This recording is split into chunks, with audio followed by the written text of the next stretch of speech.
हमारे खास कार्यक्रम रिपोर्टर डायरी में आप सभी का स्वागत है। रिपोर्टर डायरी में न सिर्फ हम आपको खबरें दिखाएंगे बल्कि ग्राउंड जीरो पर क्या स्थिति है वो भी आपको बताएंगे। बने रहिए हमारे साथ और देखते रहिए रिपोर्टर डायरी।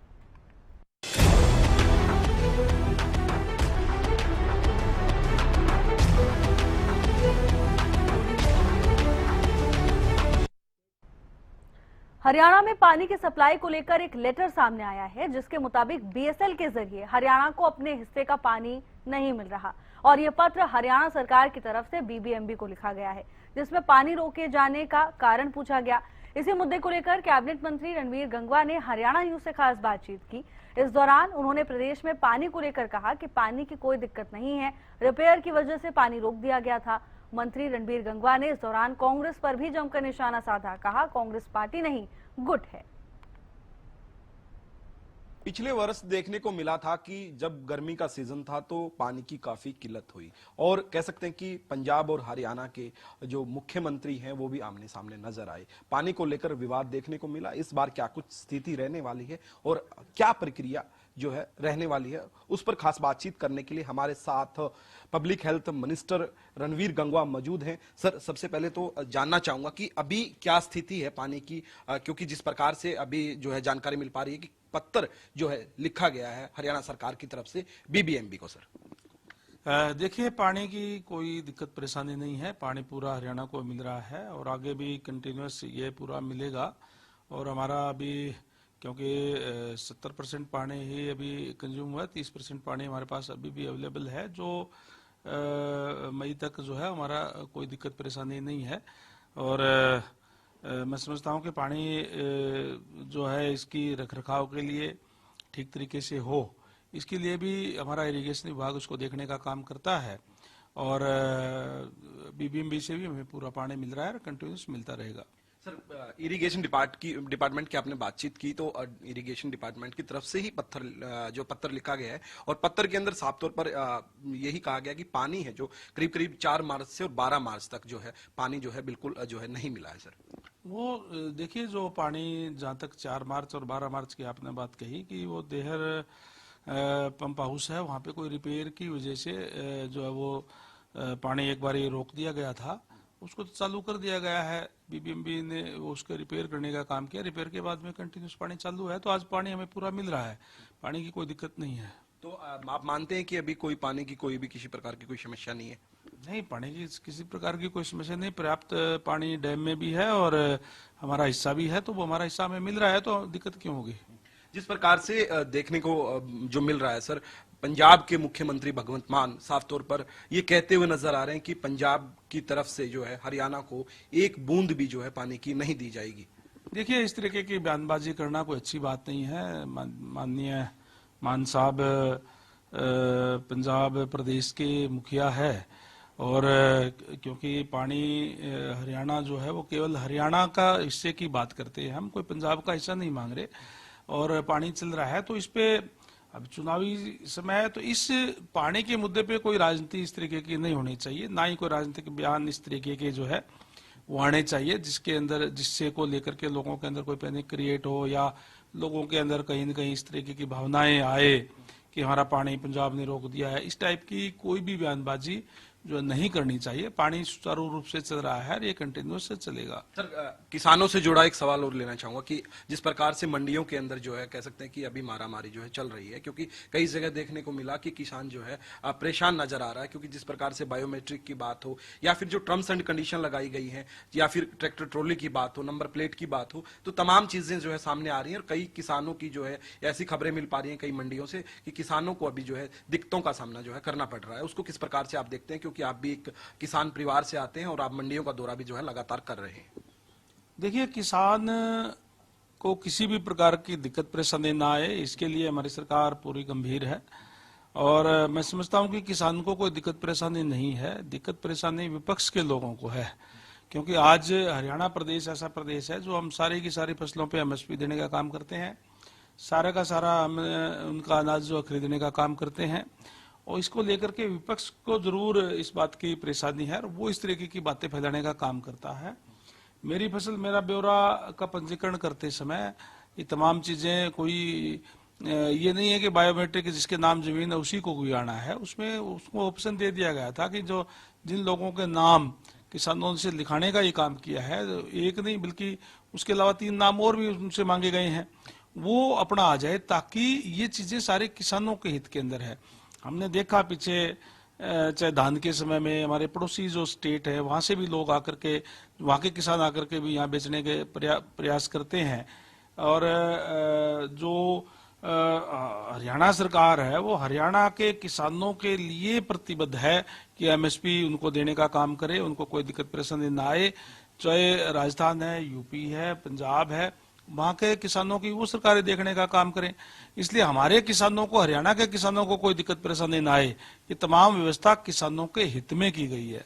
आपने विपक्ष का जिक्र किया तो विपक्ष का एक सवाल आपसे ले लेते हैं सर। जिस प्रकार से राज्यसभा चुनाव खत्म हो गया है और कांग्रेस पार्टी की तरफ से लगातार जो क्रॉस वोट करने वाले जो भी 5 विधायक जिनके नाम सामने आए उनको सो कॉज नोटिस भी दिया गया, और अभी अनुशासन कमेटी की बैठक हुई और अभी तमाम नेता यही कहते हुए नजर आ रहे हैं कि उनके ऊपर जो है कड़ी कार्रवाई की जाएगी। आपको क्या लग रहा है जिस प्रकार से बयानबाजी हो रही है, क्या कुछ कहेंगे इसको लेकर? देखिए, वैसे तो इनका इंटरनल मामला है, मेरा का उसमें कोई लेना देना नहीं है हमारा, और वो कार्रवाई करे ना करे उनका काम है। लेकिन कांग्रेस की आज हरियाणा प्रदेश के अंदर हालत, पार्टी ना होकर के गुट हैं अलग अलग, हुड्डा जी का, शैलजा जी का, रणदीप जी का, और अलग गुट बना रखे हैं। गुटों में बटी हुई कांग्रेस कभी भी इकट्ठे वोट डालते नहीं, और इसी के अंदर भी यही हुआ कि इनके 37 वोट थे, 9 विधायक नहीं डाल पाए, यानी 25% विधायकों ने इनके कैंडिडेट को वोट नहीं डालने का काम किया। अब क्योंकि जो देखने वाले थे वो भी भूपेंद्र सिंह हुड्डा जी और बीके हरिप्रसाद जी थे, हुड्डा जी ने ज्यादातर देखने का काम किया, और हुड्डा जी ने जो देखा उस पे सवाल उठाने का काम कांग्रेस ही कर रहे हैं, क्योंकि वो अपने आप में एक गुट है। इसलिए गुटों में बटी हुई कांग्रेस की हालत, कार्रवाई कर लें ना कर लें, इनका ग्राफ और नीचे जाएगा, क्योंकि जनता का विश्वास खो चुके लोग हैं। धन्यवाद सर।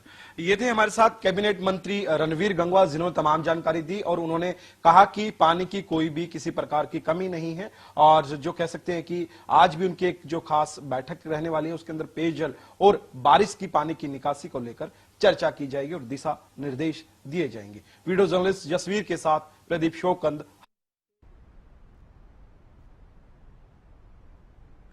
फरीदाबाद के बल्लभगढ़ में नगर निगम अधिकारियों और पुलिस की टीम ने अवैध रूप से चल रहे 44 गेस्ट हाउस और होटल्स को एक बार फिर से सील कर दिया है।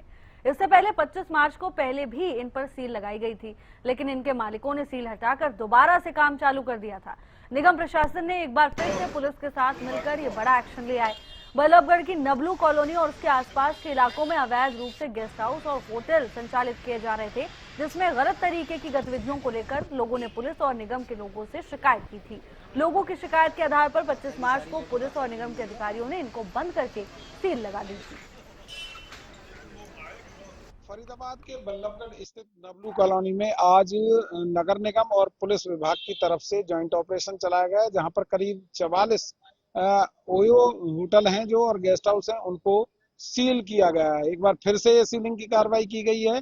इससे पहले 25 मार्च को भी ये कार्रवाई की गई थी। दरअसल पूरा मामला है जो ये है कि यहाँ पर जो स्थानीय लोग हैं उन्होंने निगम को और पुलिस विभाग को कई बार शिकायतें दी है कि यहाँ पर अनैतिक कार्य जो है अवैध ओयो होटल और गेस्ट हाउसों में किए जाते हैं, जिनसे उनको परेशानी का सामना करना पड़ता है। उनके बच्चे यहाँ से गुजरते हैं और आम लोग भी यहाँ से गुजरते हैं, लेकिन काफी मुश्किल होता है वहां से निकलना भी और आना जाना भी। तो कहीं ना कहीं इसको लेकर लगातार लोग आवाज उठा रहे थे, लोगों को परेशानी हो रही थी और कई बार निगम अधिकारियों को और पुलिस विभाग को इसकी शिकायत दी गई। 25 मार्च को ये यहाँ पर सीलिंग की कार्रवाई की गई थी, जिसमें करीब 44 ओयो होटल और गेस्ट हाउसों को सील कर दिया गया था, लेकिन 15 दिन बाद ही तमाम लोगों ने वो सील तोड़कर दोबारा से ये होटल और गेस्ट हाउस जो है यहाँ पर शुरू कर दिए। साफ तौर पर कहा जा सकता है अब की बार निगम के अधिकारियों ने इनको चेतावनी दी है, साथ साथ वहां पर दोबारा से सीलिंग की गई है कि अब की बार किसी ने अगर सीलिंग को तोड़ने की कोशिश की और दोबारा से इनको चालू किया तो उनके खिलाफ कानूनी कार्रवाई भी की जाएगी, ताकि लोगों को किसी तरह की कोई परेशानी ना हो। देखना होगा कि अब अगर कोई यहाँ पर दोबारा से सील तोड़ता है तो उसके खिलाफ प्रशासन क्या कुछ कार्रवाई करेगा। फरीदाबाद से हरियाणा न्यूज के लिए राजेंद्र।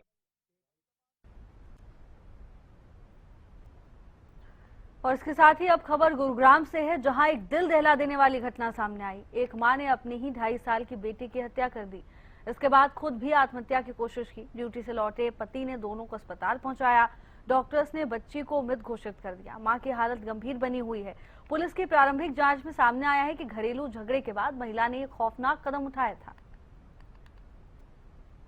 इस पूरे मामले में सेक्टर 9 पुलिस स्टेशन को एक व्यक्ति के द्वारा एक शिकायत दी गई है और उसने अपनी शिकायत में बताया है कि वो एक प्राइवेट कंपनी में काम करता है।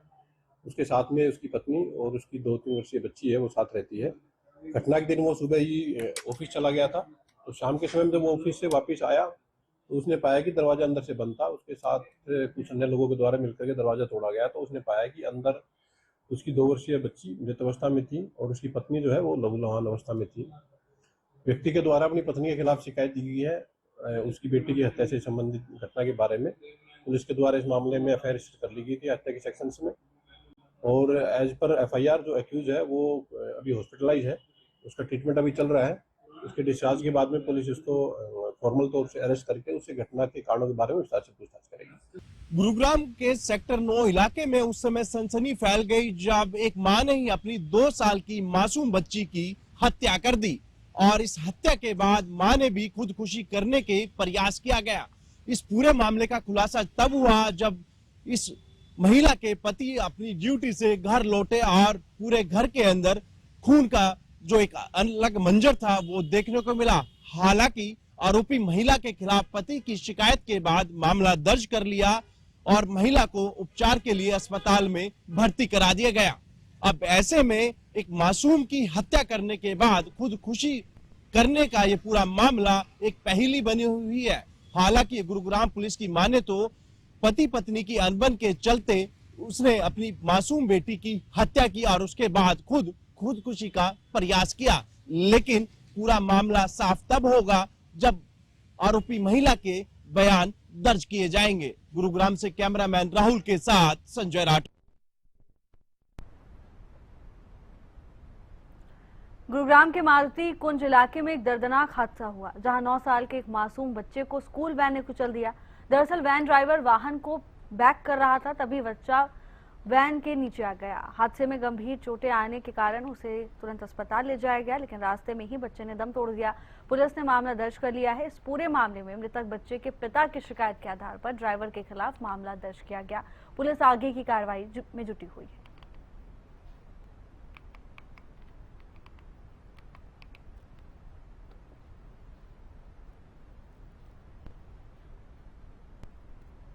गुरुग्राम के मारुति कुंज इलाके में स्कूल कैब ड्राइवर की लापरवाही से एक मासूम की जान चली गई। पूरा मामला यह है कि जब एक 8 वर्षीय छात्र अपने घर से स्कूल के लिए निकला था, उसी समय प्राइवेट स्कूल कैब चालक अपनी इको वैन को बैक कर रहा था। उसी दौरान जो बच्चा स्कूल जा रहा था उसके ऊपर वो वैन चढ़ गई है, जिसकी वजह से मौके पर ही उस मासूम की जान चली गई। हालांकि गुरुग्राम पुलिस ने इस पूरे मामले में तफ्तीश करते हुए सीसीटीवी के आधार पर कैब चालक के खिलाफ मामला दर्ज कर आगे की कार्रवाई शुरू की और इसी बीच आरोपी ड्राइवर को भी गुरुग्राम पुलिस ने गिरफ्तार कर लिया। लेकिन एक बड़ा सवाल ये खड़ा होता है, जिन कैब चालकों के ऊपर स्कूली बच्चों की जिम्मेदारी रहती है कि उनके घर से स्कूल तक और स्कूल से उन बच्चों को घर तक सेफ पहुंचाया जाए, और उन्हीं ड्राइवर की लापरवाही से एक 8 साल के छात्र की जान चली जाती है। अब ऐसे में उन स्कूल कैब ड्राइवरों के ऊपर एक बड़ा सवाल निशान जरूर खड़ा होता है। गुरुग्राम से कैमरामैन राहुल के साथ संजय राठौर।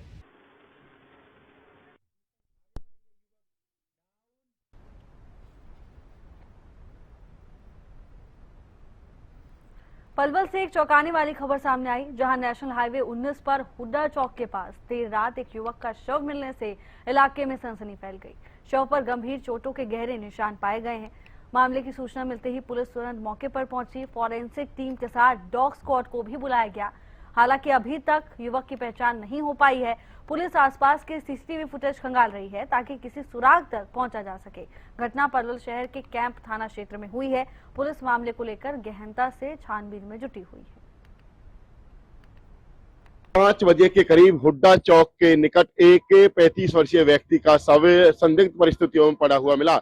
जैसे ही पड़ोसियों ने ये शव देखा तो इसकी सूचना पुलिस को दी गई। पुलिस मौके पर पहुंची। पुलिस का कहना है कि शव पर चोट के निशान है। ऐसा लग रहा है किसी ने मारपीट करने के बाद इसकी हत्या कर शव को फेंक दिया है। पुलिस मामले की जांच कर रही है। पुलिस ने जांच के लिए फॉरेंसिक विभाग की टीम को मौके पर बुलाया है ताकि पता लगाया जा सके कि किस तरह से इस व्यक्ति की हत्या की है। संदिग्ध परिस्थितियों में मौत का कारण बताया जा रहा है। सबसे बड़ी बात है कि अभी तक पहचान सबकी नहीं हो पाई है। कैंप थाना पुलिस मौके पर पहुंची है और जांच कर रही है कि किस तरह से इसकी हत्या की है, ये व्यक्ति कौन है। इसकी बात करें तो सुबह सुबह जैसे ही आसपास के लोग उठे थे, पड़ोसियों ने देखा कि यहाँ पर शव पड़ा हुआ संदिग्ध परिस्थितियों में, तो उसकी सूचना तुरंत पुलिस को दी गई थी, जिसके बाद कैंप थाना पुलिस मौके पर पहुंची। पुलिस ने अनुरोध लोगों से किया है कि इसकी पहचान की जा सके ताकि मामले में कार्रवाई की जा सके। फिलहाल सबको पलवल के सिविल अस्पताल में रखवाया गया है। पुलिस आगे की कार्रवाई में जुटी हुई है। पुलिस का कहना है कि जैसे इसको कोई क्लू मिलता है तो मामले में तुरंत कार्रवाई की जाएगी। पुलिस की यही कोशिश है कि जल्द से जल्द इसके जो हत्या के आरोपी हैं उनको पकड़ा जाए। किस तरह से उन्होंने हत्या की है, क्या वजह है, इसकी जांच में पुलिस लगी हुई है। पलवल से दिनेश कुमार, हरियाणा न्यूज। पानीपत शहर के तहसील कैंप इलाके से एक अजीबोगरीब हादसा सामने आया है, जहां एक बोलेरो चालक ने बिजली के 2 खंभों को टक्कर मार दी। ड्राइवर की लापरवाही का ये पूरा मामला बताया जा रहा है, जहां टक्कर लगने के बाद दोनों खंभे टूट गए।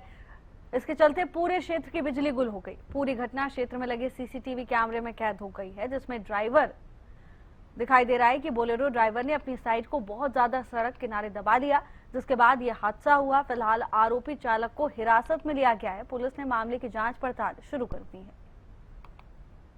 पानीपत तहसील कैंप के अंदर देर रात एक बोलेरो चालक ने खंभों को जोरदार टक्कर मारी। टक्कर इतनी भयंकर थी कि उसी समय मौके पर बिजली के खंभे टूट गए, जिसके बाद कॉलोनी वासियों ने इसकी सूचना पुलिस को दी। पुलिस ने मौके पर आकर युवक को गिरफ्तार किया। फिलहाल इसका एक सीसीटीवी भी वायरल हो रहा है। जितेंद्र शर्मा, हरियाणा न्यूज, पानीपत।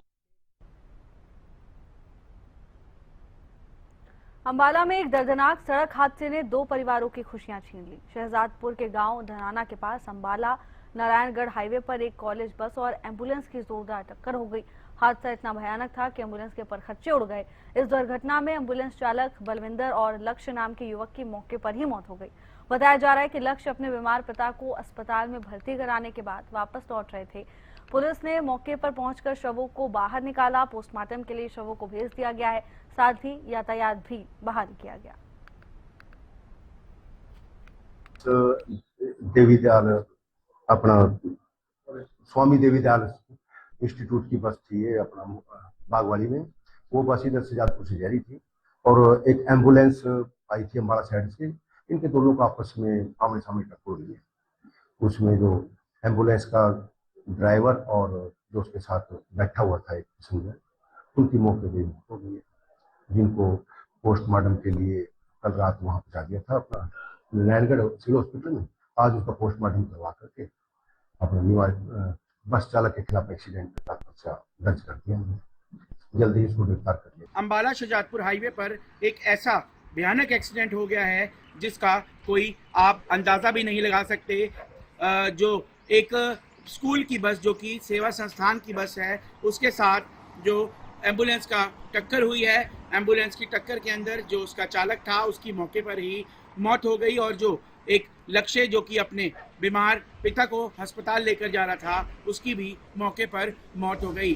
हादसे की जानकारी पाते ही शाहजहादपुर पुलिस मौके पर पहुंची, दोनों के शवों को कब्जे में लिया और पोस्टमार्टम के लिए आगे भेज दिया गया है। एसएचओ शाहजहादपुर का कहना है कि आगामी कार्रवाई की जा रही है और जो बस के चालक है उसके खिलाफ एक्सीडेंट की धारा के तहत और जो अन्य धाराएं हैं उसके तहत मामला दर्ज कर लिया गया है। अंबाला से हरियाणा न्यूज के लिए राघव विज की रिपोर्ट।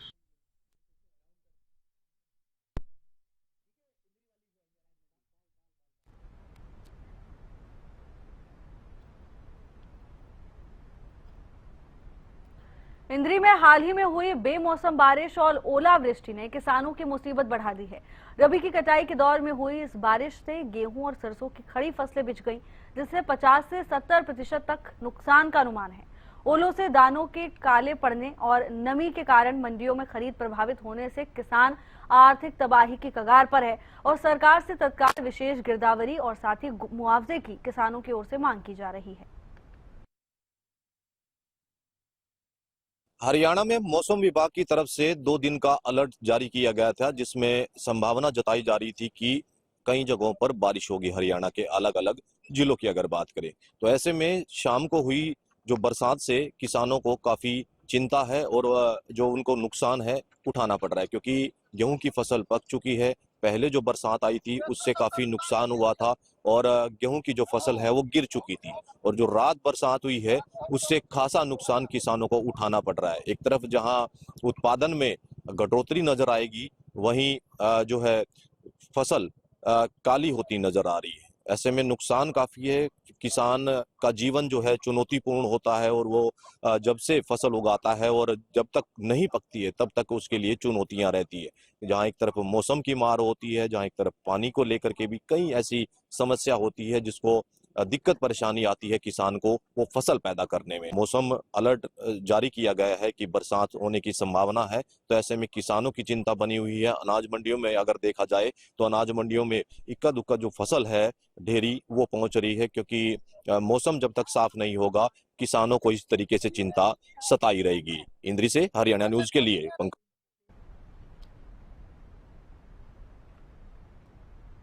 बारिश के कारण कुरुक्षेत्र में भी किसानों को काफी परेशानियों का सामना करना पड़ रहा है। एक तरफ खेतों में खड़ी फसल का नुकसान हो रहा है, वहीं जिन किसानों की फसल कटकर मंडियों में पहुंच चुकी थी अब उन्हें भी परेशानी हो रही है। हालांकि पल्लियों से गेहूं को ढकने की कोशिश की गई है, लेकिन इंतजाम पूरे नजर नहीं आ रहे। लेकिन अभी तक खेतों में कटाई का काम भी पूरा नहीं हुआ। ऐसे में जिनकी फसल अभी तक नहीं कटी उनकी मुसीबत जरूर बढ़ती नजर आ रही है।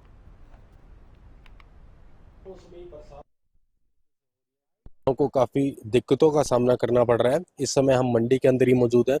मेरे पीछे आप देख सकते हैं कि किस तरीके से जो फसल जो है खरीदी जा चुकी है और कट्टों में जो बारदाने के अंदर भर दी गई है वो भी कहीं ना कहीं बिकती हुई नजर आ रही है। और इसके साथ साथ देख सकते हैं कि यहाँ पर किसान है जो अपनी तरपालों से जो है कह सकते हैं कि जो फसल लेकर मंडियों के अंदर पहुंचे हैं उसे कहीं ना कहीं ढकते हुए जरूर नजर आ रहे हैं। जिन किसानों की फसल जो है पक चुकी थी वो और कट चुकी थी वो कहीं ना कहीं मंडी के अंदर जरूर लेकर पहुंच चुके थे, और ऐसे में उन्हें जो दिक्कतों का जो सामना करना पड़ रहा है कि बायोमेट्रिक सही तरीके से नहीं हो पा रही है, सर्वर डाउन की वजह से गेट पास जो है लेट कटता है नजर आ रहा है। दूसरी तरफ बात की जाए तो पूरे प्रदेश के अंदर जिस तरीके से बूंदाबांदी हो रही है और कई जगह पर ओलावृष्टि भी हो रही है, जो खड़ी फसल है वो कहीं ना कहीं खराब होती हुई नजर आ रही है। और ऐसे में कह सकते हैं कि अभी भी मौसम खराब है और कह सकते हैं कि मौसम विभाग की तरफ से जो अलर्ट जारी किया गया है कि आने वाले 1 से 2 दिनों तक इसी तरीके का मौसम रह सकता है। और बात की जाए तो मंडी प्रशासन की तरफ से पूर्ण रूप से दावे किए गए थे कि अगर बरसात आती है तो पूर्ण रूप से व्यवस्था है, लेकिन कह सकते हैं कि जो कुछ जगहों पर जो है साफ सफाई को लेकर काफी दिक्कत आती हुई नजर आ रही है। और देखिए जो सरकारी एजेंसियों के द्वारा खरीद की गई है कह सकते हैं कि वो खुले में पड़ी हुई है। अगर ज्यादा तेज बरसात आती है तो कहीं ना कहीं जो ये फसल बिक चुकी है वो कहीं ना कहीं खराब होती जरूर दिखाई देगी। कुरुक्षेत्र से गगन सांगर, हरियाणा न्यूज के लिए।